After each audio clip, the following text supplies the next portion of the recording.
안녕하세요. 테크세븐의 핵심 알려주는 토크IT의 세미남 고성 PD입니다. 최근에 AI와 디지털 트윈이 점차 확산되면서 이를 뒷받침하는 IoT 시장도 함께 연간 20-30%씩 성장하고 있습니다.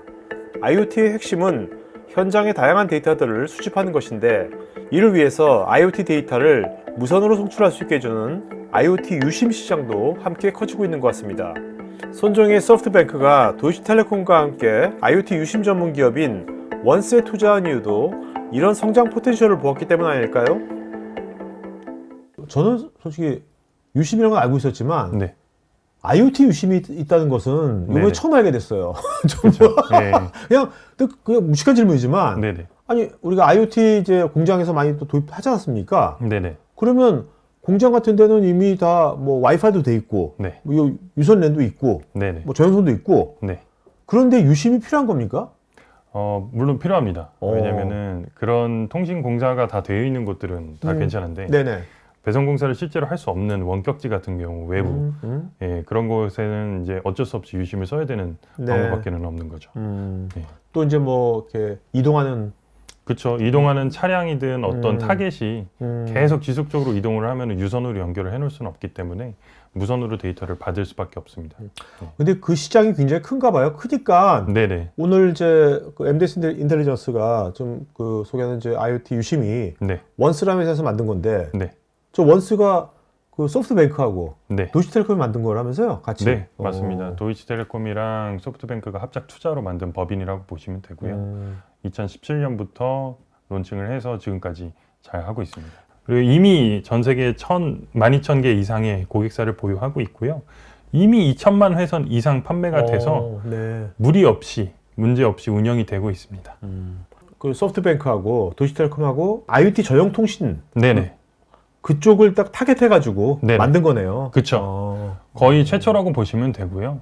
간단하게 예를 들어드리면은 국내 상용 차량들의 뭐 공기압, 타이어 공기압을 제어된다고 하면 국내 상용 차량 엄청 많지 않습니까? 아하. 화물 차량만 해도 네네네네. 네. 그리고 전 세계적으로 보면은 시장이 엄청나게 크다고 볼 수가 있죠. 진짜 요새 점점 그 엣지가 네, 엣지들이 점점 인텔리전스 해야 되지 않습니까? 엣지들이 맞습니다. 더미가 네. 아니라 네네. 그 인텔리전트한 엣지 같은 경우가 많아질수록 IoT 데이터에 대한 통신 네, 수요도 네. 굉장히 많아질 것 같네요. 보니까 그렇습니다. 개인용 네네. 휴대폰용 유심 시장은 그것이 월 과금액만 따지더라도 굉장히 크잖아요. 그쵸. 네, 엄청 그다음에 크죠. 사용자 수도 네. 우리나라 뭐 휴대폰 다 있으니까 네. 5천만 인구면 2개 있는 사람도 있고 그쵸. 따지면 5천만 개가 넘을 거라고 보거든요. 네네네. 유심이? 네네. 네.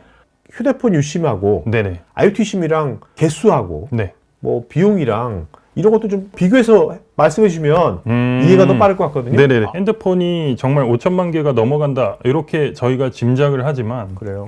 실질적으로 저희가 하나의 시장을 예로 들어드리면 수도 원격 검침 시장이 있습니다.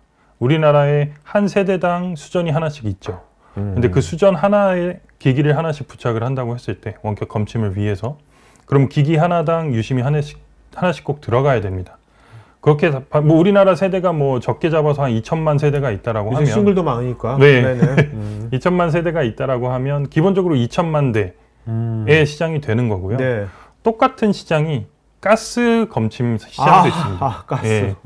그런 식으로 시장을 하나 두 개씩 늘려나가다 보면은 몇 천만 수준이 아니라 몇 백억 수준이 될 수가 있는 거죠. 개수만. 그러면 개수로만 따지면 네.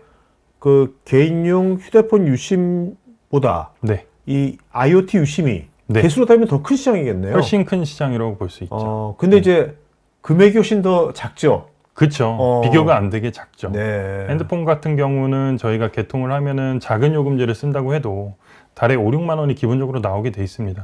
저희는 10년 동안 딱 2만 원만 내시면 10년에 2만 원? 네, 10년에 2만 원이기 때문에 달로 계산했을 때 100몇십 원 정도? 그 정도 비용밖에 들어가지 않기 때문에 네. 예, 투자 비용은 적대, 실질적 실효성은 훨씬 높다. 이렇게 봐주시면 좋을 것 그렇지만 같습니다. 이것도 티끌모아 태산이라고 네네. 그 원스나 MDS 인텔리전스 입장에서는 네네. 이 사업을 계속하면 네네. 나중에 이것이 계속 티끌 모아서 태산이 될 수 있겠네요. 그럼요. 네. IoT 유심의 핵심 기능은 IoT 데이터를 제대로 전달하는 것이기에 IoT 데이터 통신 관련 음영 지역을 얼마나 최소화하느냐가 제일 중요한 체크포인트가 될 것입니다. 현재 이미 172개국의 협약을 완료해놨고요. 말씀드렸던 대로 각 국가마다 통신사를 2개 이상 협약을 해놨기 때문에 그 일반 다른 유심들보다 음영 지역이 훨씬 적다, 이렇게 봐주시면 좋을 것 같습니다. 그래서 해외에서 로밍 비용이라든지 국가별로 망 인증을 따로 받는다든지 이런 추가 투입 비용과 시간이 절약이 되기 때문에 훨씬 좋다라고 보시면 될 것 같고, 그것도 뭐 우리는 4G만 됩니다, 3G만 됩니다가 아니고 국가별로 뭐 2G, 3G, 4G가 되는 국가가 있고 NB-IoT와 LTE M 밴드 대역까지도 쓸 수 있는 국가가 있고, 이렇게 다양한 망들을 쓰실 수 있게끔 해놨습니다. 아까 말씀드린 저희 그 수도 원격 검침 서비스인 하이첵이라는 서비스에 실질적으로 저희가 내부적으로 도입을 했습니다. 그래서 작년에 필드 테스트를 진행하면서 많이 느꼈던 게, 기존에 이제 저희가 L사의 유심을 썼었는데 그 음영 지역이나 이런 문제들이 되게 많았습니다. 근데 저희는 말씀드렸다시피 통신사 2개를 협약해 놓다 보니까 음영 지역이 훨씬 적어져서 실제로 저희 기기 테스트 할 때 음영 지역이었던 곳까지 신규로 설치해서 진행을 했었던 그런 경험도 있고요. 음영 지역이 있었는데 네. 음영 지역은 어떤 식으로 여기 그러면 핸들링했던 겁니까? 그전에는 음영 지역이 발생을 하면 네. 그 통신사에 전화를 합니다. 아. 여기 통신이 안 터집니다 하면 뭐 어느 지역은 지원이 되고 뭐 추가로 중계기를 설치를 해준다거나, 예. 근데 또 그 지역은 뭐 안 돼요 하거나, 그 지역은 뭐 어쩔 수 없어요 하거나, 그러니까 거의 통신사에 따라 흔들리는 그런 게 많았죠. 근데 지금은 그게 훨씬 적어졌다. 예, 음영 지역 자체가 줄어드니까 예, 그런 문제들이 많이 없어졌다. 네네. 추가적으로 비용이 많이 줄었습니다. 기존에 사용하던 유심을 저희가 그때 달에 한 1,000몇백 원 정도 냈었는데 지금은 그냥 처음에 장착할 때 투자 비용 2만 원이고 월 환산해도 160원 정도이기 때문에 뭐 비용이 엄청나게 줄었다. 네. 이렇게 봐주시면 좋을 것 같고, 실질적으로 지금 뭐 자료에는 제가 3분의 1이라고 써놨지만 실질적으로 부가적인 비용들까지 포함을 하면 더 줄었다라고 보시면 될 것 같고, 부가적인 비용이라면 어떤 걸 말씀하시는 거죠? 뭐 각종 신비용, 가입 비용, 뭐 해지 비용, 뭐 네. 이런 비용들이 또 중간중간 발생하는 비용들이 있습니다. 그런 비용들이 완전히 줄었다. 그렇게 봐주시면 좋을 것 같고, 좀 전 영상 마지막에 국내 원격 검침 사업자의 IoT 통신 비용이 3분의 1 이하로 줄어들었다고 했는데 그 이유는 원스의 파격적인 플랫 요금제 때문이었습니다. 한 번 2만 원 결제하시면 10년 동안 사용하실 수가 있는 거예요. 그래서 1년에 2만 원도 아니고 네, 10년에 2만 원. 네. 그러면 1년에 2천 원이라는 얘기인데 맞습니다. 저거 너무 싼 거 아니에요? 달로 환산해 보면 100 몇십 원? 네. 네, 요 정도 수준인 되게 거죠. 파격적인 거죠, 정책이. 그쵸? 엄청 파격적이죠. 왜 이렇게 한 거죠? 말씀드렸다시피 저용량이 필요한 IoT 통신에서 적은 투자 비용이 있어야 그만큼 사업의 성공률이 높아질 수가 있습니다. 그만큼 통신량이라는 거가 이제 아무리 적어도 자주 일어나게 되고 다양한 기기들에서 필요하기 때문에 그런 투자 비용이 적게 들어가야 더 빠른 성공을 할 수 있다라고 생각을 그럼 하고 여기서 있습니다. 보면 장표에서 보면 네. 누적 500메가, 네. SMS 250건인데 네. 저게 10년입니까? 1년입니까? 월입니까? 저게 10년 동안 10년 동안? 네. IoT 데이터 사이징이 몰라가지고 네. 감이 안 와서 그러는데 네네. 요새 뭐 500메가면 영화 같은 거 하면 되게 작은 용량이잖아요. 요새 워낙. 그렇죠. 뭐 그렇죠. 멀티미디어 따지면. 유튜브 네네네. 고화질 영상 하나 보면 아무것도 아닌 것 같아. 금방 끝나지만 IoT 쪽은 굉장히 소량인가 보죠? IoT에서 500메가면 굉장히 큰 데이터입니다. 왜냐하면 저희가 하고 있는 사업들 중에 수도 원격 검침 사업이 있습니다. 그 사업에서 저희가 계기판을 이미지를 사진을 찍어서 서버에 데이터를 보내는데 이 이미지 한 번 찍어서 보내는데 8.3kB 정도가 소모가 됩니다. 네네네. 하루에 4번 정도 보내고 한 5년, 10년간의 서비스를 유지한다고 했을 때 저희가 다 쓰는 게 200메가가 안 됩니다. 네. 예. 그러면 300메가가 남는 거죠, 오히려. 예. 그렇게 생각하면 500메가는 굉장히 큰 데이터다. 이렇게 봐주시면 좋을 것 같습니다. 네네. 개인용 휴대폰 유심과 달리 IoT 유심은 기업의 다양한 IoT 장비에 설치되어야 되기에 IoT 유심 사업자가 얼마나 IoT 도메인에 대한 경험이 있느냐도 중요한 고려사항이 될 것입니다. 그리고 실제로 저희 나라에도 글로벌 유심을 하고 있는 업체들이 있습니다.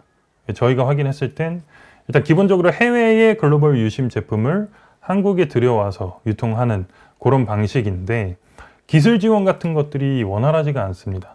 일단 기술에 대해서도 잘 모르는 분들도 자, 여기서 많고요. 기술 지원이라 하면 네. 어떤 걸 말씀하시는 겁니까? 유심과 이 기기를 연동을 시키기 위해서는 네. 다양한 그 연동 설정이 필요합니다. 또 IoT 기기에 대한 이해도도 높아야 될 것 같은데. 그렇죠. IoT 기기, 통신 모뎀, 통신 모듈사만 해도 굉장히 많은 회사들이 있고 그 회사들마다 다 설정값이 다릅니다. 또 프로토콜이라든지. 그렇죠.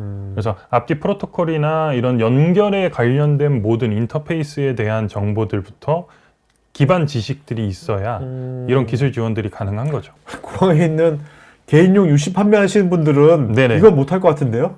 그렇죠. 그렇게 하시기는 힘드시겠죠. 네네. 예. 단지 가격만 싸다고 해서 그건 네네네. 아닐 것 같은데. 네, 맞습니다.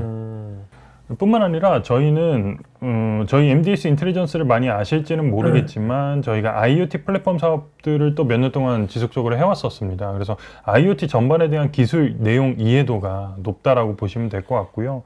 그 지식들을 기반으로 IoT 플랫폼 각종 기술 지원들도 저희가 같이 해드리고 있습니다. 예를 들면 이 통신 모뎀 하나에 저희 유심을 설치를 해서 사용하시려면 기본적으로 설정이 들어가야 되는 것들이 있습니다. APN 설정 같은 것들을 해줘야 되는데 그런 가이드들도 저희가 다 드리고 있고요. 좀 통신 모듈, 그 안에 들어가는 통신 모듈 칩을 좀 독특한 회사를 쓰시는 분들도 계세요. 저가형으로 이렇게 쓰시는 분들이 있는데 통신 모듈 회사에서 어떤 기술 지원 같은 것들을 안 해주시는 경우가 꽤 많이 있어요. 저가형 같은 경우엔. 그럴 때는 저희한테 기술에 관련된 내용들을 문의를 주셔도 저희도 아는 선에서 최대한 답변을 해드릴 수 있기 때문에 그런 점에서 굉장히 큰 또 도움이 되실 수 있다라고 생각을 하고 있습니다. MDS 인텔리전스가 이런 IoT 쪽 많이 한 걸로 알고 있는데 네네. 인베드 쪽 많이 했죠. 그렇죠. 인베디드가 이제 저희 모회사인 MDS 테크가 인베디드 시장에서 워낙 유명하기 때문에 그쪽은 굳이 말씀 안 드려도 네네. 다 아실 것 같습니다. 네. 저희는 이제 AI나 IoT 이런 좀 유력한 부문들이 따로 떨어져서 신규로 법인이 설립이 된 인텔리전스라는 법인이고 말씀하신 이제 인베디드 시장 쪽에서는 저희 모회사인 MDS 테크가 더 유명하다고 생각합니다. 네. 보안이나 이런 것들이 물론 아마 다 아시겠지만 IoT 플랫폼 회사들은 다 기본적으로 다 돼 있습니다. 근데 만약에 요즘 트렌드인 제로 트러스트 같은 트렌드를 위해서 우리는 보안을 좀 더 강화하고 싶다고 하시는 분들께는 저희가 오픈 VPN을 추가로 제공을 해드립니다. 이 오픈 VPN이 뭐냐면 VPN은 가상망을 앞에다가 하나 더 세워서 해킹을 방지하는 거잖아요. 근데 이거를 커스터마이징 가능하게끔 오픈으로 열어드리는 겁니다. 그래서 각자 자기 회사의 그 성격에 맞게 VPN을 설정을 해서 사용을 하시면 될 수 있게끔 저희가 유심단에서도 이렇게 지원을 해드리고 있고 실시간으로 데이터 사용량이나 어느 통신사에 연결됐는지 어느 통신망을 쓰고 있는지 지금 연결이 돼 있는지 안 돼 있는지 이런 정보들을 확인하실 수 있는 포털도 같이 제공을 해드리고 있어서 저 포털은 그러면 원스의 고객 포털 사이트에 들어가서 내 아이디 치고 들어가면 볼 수 있는 겁니까? 저희한테서 원스 유심을 구매를 하시면 저희가 계정을 만들어 드립니다. 네네. 그럼 그 계정을 활용하시면 안에서 데이터 확인이 가능합니다. 마지막으로 IoT 유심이 적용될 수 있는 분야를 살펴보겠습니다.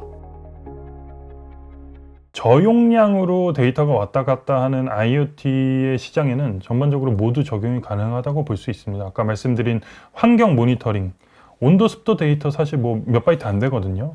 그런 데이터들도 하루에 뭐 수십 번을 받는다고 하더라도 말씀드린 대로 뭐 한 달에 1메가 쓰기가 힘들어요. 그런 시장들이 굉장히 많고요. 요즘에는 또 자판기도 온도 습도 관리를 하는 자판기들이 또 무인 많이 점포도 늘어나고 많아죠. 네, 그런데도 그렇고 뭐 너무나 무궁무진하게 적용이 될 수가 있겠죠. 자율주행되는 뭔가 비클이나 디바이스나 이런 것이 많아지면 질수록 굉장히 이것이 커질 것 같은데 자율주행되면 그렇죠. 그 안에서 이제 왔다 갔다 하는 데이터량은 물론 많겠지만 그 여러 시스템 하나의 차량에 여러 시스템이 들어가잖아요. 그 시스템들 중에 하나 정도 저용량으로 왔다 갔다 하는 데이터가 있다. 그런 시스템이 있다 하면 그런 데도 충분히 적용이 가능하겠죠. 예를 들어 드리면 킥고잉 많이 아실 텐데 알죠. 네네. 킥고잉 같은 경우도 결국은 핸드폰 어플에서 모든 걸 해결하는 거잖아요. 이것도 결국은 IoT입니다. 예, 킥고잉 그 현재 내가 원하는 이 키보드 정정 키보드의 이제 위치나 이런 정보들을 받기 위해서는 어쨌든 무선 통신으로 데이터를 받아야 되는 거고요. 그 데이터들을 기반으로 어플리케이션을 이제 뒷단에서 만들어서 개발을 해서 이제 진행하는 거. 요것도 하나의 IoT 플랫폼이라고 볼 수가 있는 거죠. 예. 그래서 뭐 그런 것들 공유 자전거도 똑같이 네. 뭐 현재 위치라든지 이런 데이터들이 데이터량이 큰 건 아니거든요. 그래서 그런 부분도 저희 원스 유심이 충분히 적용이 가능하고 네, 그런 부분에서는 원가 절감이 훨씬 크게 되실 수가 있겠죠. 킥고잉이나 아니면 공유자전거 이런 거 되게 많지 않습니까? 네, 많아졌거든요. 맞습니다. 굉장히 많이. 네. 거기도 다 유심이 들어가 있는 거예요? 그러면 IoT 다 들어가 있죠. IoT 심이? 다 들어가 있죠. 오, 네. 야, 그렇구나.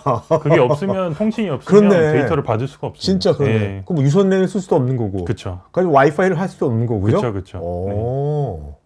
어떻게 보면 이제 요새 차세대 그런 모빌리티 쪽이 되게 또 큰 시장이겠네요. 그렇죠. 국내에서 원스 IoT 유심에 대한 전문적인 기술 지원을 하고 있는 MDS 인텔리전스와 상담이 필요하시면 여기 메일로 문의하실 수 있습니다. 테크 전문 채널 토크아이티에서는 제조 DX 관련 다양한 전문가들과 언제든지 상담하고 소통할 수 있는 구해조 매니팩처링이란 공간이 있습니다. 구글에서 한글로 토크아이티 치시거나 우측 상단에 링크를 클릭하시면 됩니다. 여러분의 좋아요와 구독은 컨텐츠 제작에 큰 힘이 됩니다.